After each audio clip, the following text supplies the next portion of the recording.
But I spoke to him and he was very much okay with it. And now, Gauti bhai as well. So it's all about, getting that backing from the team as well and the management as well.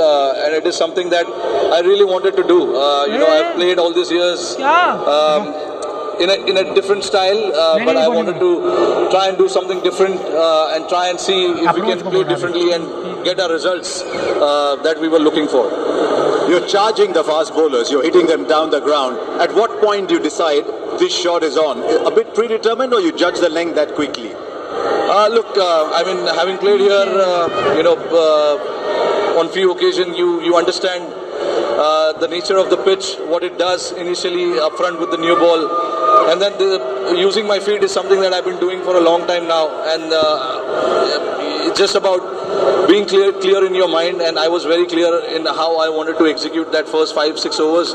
I've gotten out doing that as well, but I never wanted to look away from that. The results obviously is not going to be consistent in what I'm trying to achieve, but as long as it serves the purpose of the team, it serves the purpose of what we are trying to do, I'm happy with that. Does the depth in the batting make it easier for you, that you've got batting all the way down? Yeah, it makes a lot easier, and it gives you that freedom as well, which is why I said earlier as well that we wanted to have batting depth as long as